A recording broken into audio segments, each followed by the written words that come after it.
Kevin Gordon here for Auto Savant, coming to you from the 2014 Porsche Cayman S. A very, very special car, and a slightly different way we came about getting the chance to review this than we normally do, right? So normally, talk to the manufacturers, ask them to borrow one of their cars, set something up, have it for a full week. Well, this, we're fortunate enough, and there's a brave enough young man out there to let us borrow it. It is my brother-in-law's car, and it only has 2,980 miles on it so far. So it's basically brand new. And even after seeing all of my horrible and slightly embarrassing exploits on YouTube, he still decided to let me take it out for a spin and do a quick video review.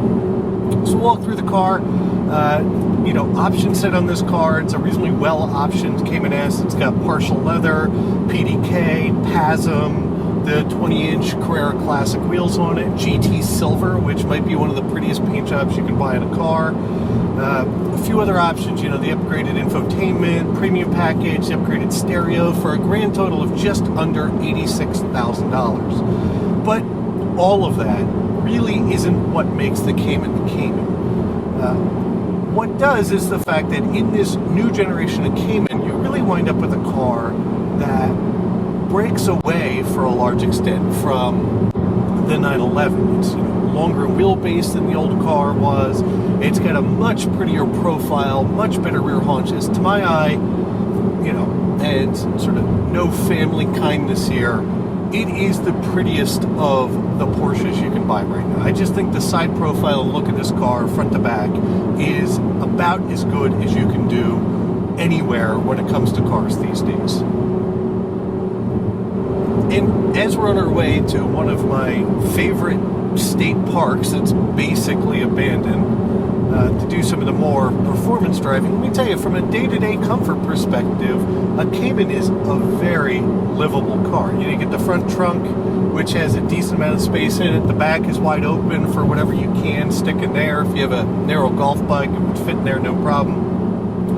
The upgraded Porsche Infotainment System with the nav screen and then the repeated LCD display that's on the right sort of speedo area works great. You get tons of information. If you get Sport Chrono like this one has, you get nav screens, you get telephone, radio, vehicle information, G-force information, your Sport Chrono clock, all that kind of fun stuff. And really, it is a very pretty, practical, comfortable thing in here. You'll notice that, I'm 6'1", and I've got the seat down. I've got miles of headroom.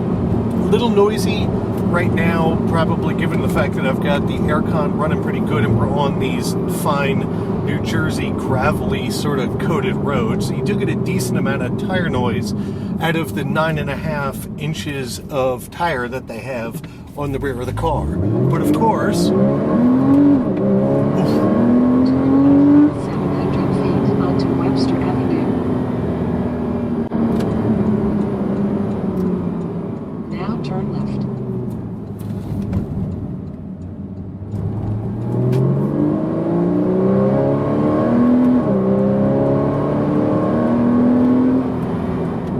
While we wait to get to the good stuff, just a reminder out there, if you like our channel, subscribe. We've got a pile of videos upcoming in the very near future to start pumping out of the channel. A lot of deep content on a bunch of different cars. You'll notice that if this is the first time you're watching one of our videos, we don't use one of the lavalier microphones intentionally so you can hear what it would be like to be a passenger in the car, not so much like you get a perfect audio quality of me talking, give you a better idea of what it might actually be like to live with one of these things. And on to the really good news. So in the Cayman S, you get the 3.4 liter horizontally opposed 6 that you get out of basically the base modern 911. It's down a couple of horsepower, but still makes 325 horsepower, 273 foot-pounds of torque. With the PDK, it's a sub 4.5 second 0 to 60 car with launch control, which we might have the chance to demonstrate. And it revs all the way up to 7,500 RPM. Let me tell you, it is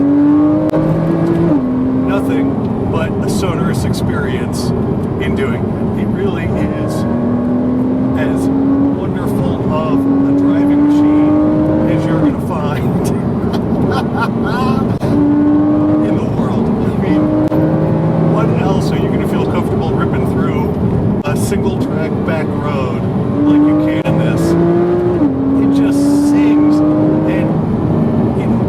arguments about PDKs and sort of get thrown out the window. It really is smarter, better, faster, and easier to live with than a manual could be. Oh, and by the way, the brakes are gut-wrenching good.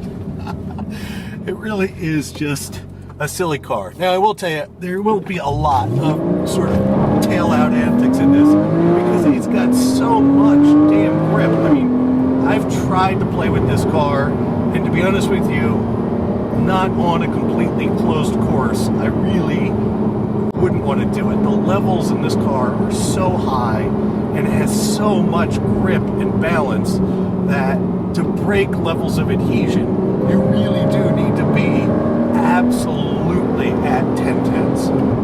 With that being said, it isn't a car that's going to try to kill you. From my experience, this, as far as a balance front to back, is in some ways more tractable than a modern 911 still. I think it's got not quite as much grip, but it has play in it, and it is catchable. It's just not in one of my own cars or one of the manufacturer's cars. I'd really prefer to not smear this thing into a tree and have to call my brother-in-law on the phone and start apologizing.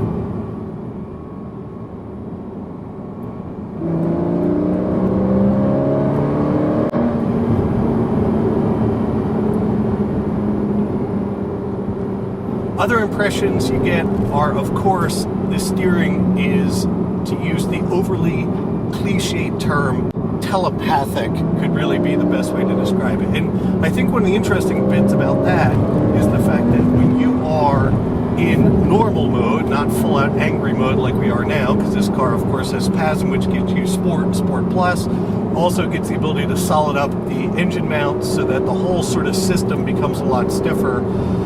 The steering in this car is always heavy in weight, around town. But what's amazing is as you start to play with the turn-in on this car and start cranking up sort of the Sport and Sport Plus, it gets more and more aggressive. You'd almost guess that they've somehow put like adjustable camber plates on the front of it to make it more aggressive in turn-in when you start to turn on all the angry buttons.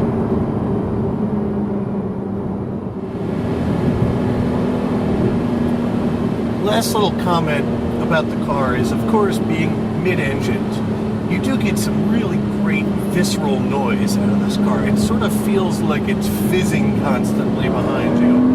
And while everything else in the world is going to some kind of forced induction, there is still something very magic about the way a really well-built, naturally aspirated engine can run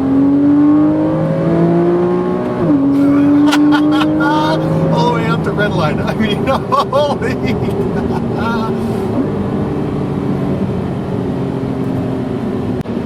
And with that, I'm Kevin Gordon for Auto Savant. Look forward to talking to you guys soon, and I'll leave a little bit more driving footage after the credits.